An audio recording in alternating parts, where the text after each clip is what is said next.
Well, Professor, first they came for our gas-guzzling cars and air conditioners, then it was gas cooktops, and now it's refrigerators. The author of a new book called Frostbite, How Refrigeration Changed Our Food, Our Planet and Ourselves, wants us to rethink the impact refrigeration is having on the planet. She told a Lefty podcast that the domestic refrigerator was the tip of the iceberg. The abundance that refrigeration has given us has translated into a sort of lack of care, a willingness to waste. The food is so plentiful and so cheap that people would rather go and buy something else. Like you really don't need to have a tomato in December and so on and so on. Oh, now, Professor, what do you make of this? And is this book going to be on your shortlist for Christmas presents? Well, I won't be gifting a book like that. This is just environmental porn.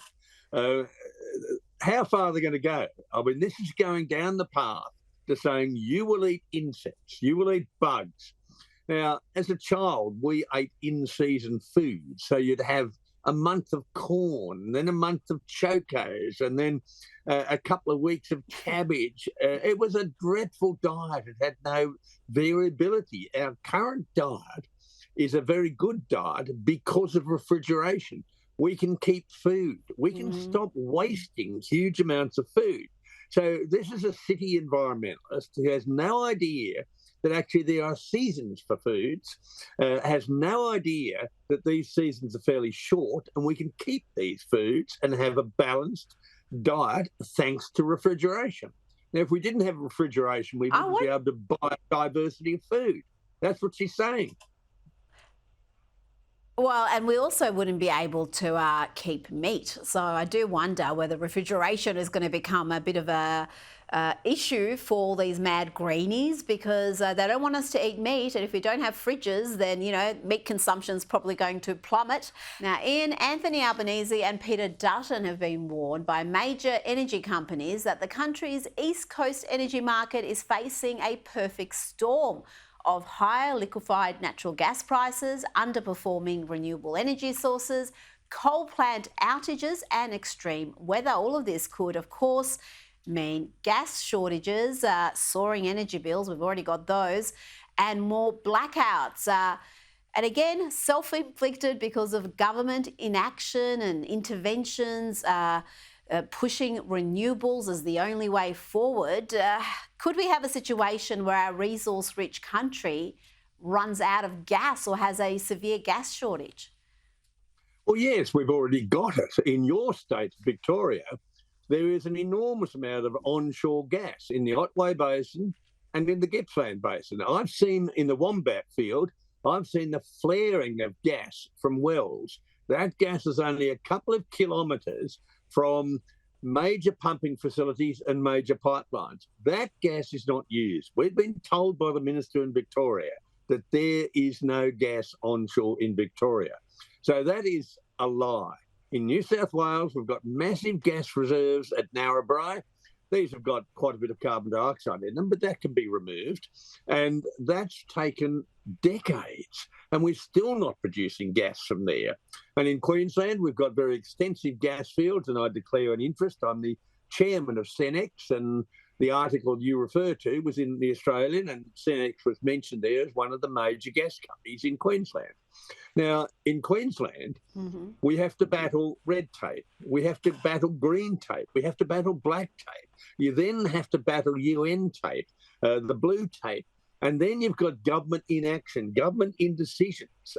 And it takes decades from an idea to actually putting gas into pipelines. This is not a shock that's happened, suddenly this winter we've got no gas. This has taken a long while to arise because of government inaction, the inability of governments to actually project that we are going to be needing gas, the inability of governments to actually use common sense, and squeaky wheels making a lot of noise, and these squeaky wheels are forcing governments to look over their shoulder and say, there's 3 Green votes here, they might not vote for us. Let's not make a decision, or let's make a decision that's going to cost a fortune. So we are seeing in Australia a shortage of gas. We have thousands of years of gas in Australia. We have thousands of years of coal. We've got millions of years of uranium. yet we've got an energy shortage. How come? And the reason for that is that we've been subsidising renewable energy like wind, like solar, and subsidising that energy at the expense of tried and proven, reliable, cheap energy like coal. And while we've suppressed our coal generation, the costs have gone up. We still have the bulk of our energy comes from coal. The backup and a large amount of energy comes from gas. We still have more than 90% of the energy in Australia comes from fossil fuels. Now, the building of all of these monstrosities of solar and wind technological facilities across our farmlands has done nothing. We haven't actually made energy cheaper or more reliable. Today, I saw a whole lot of wind turbines up near Burra in South Australia. They weren't turning. So we're not producing electricity. Where does the electricity come from? It has to come from coal and it has to come from gas. Well, all of that infrastructure has done something. It's made all our bills way more expensive. So we've had an impact, just not the one we were hoping for. Professor Ian Plimer, thank you so much for your time this evening. Thank you for having me.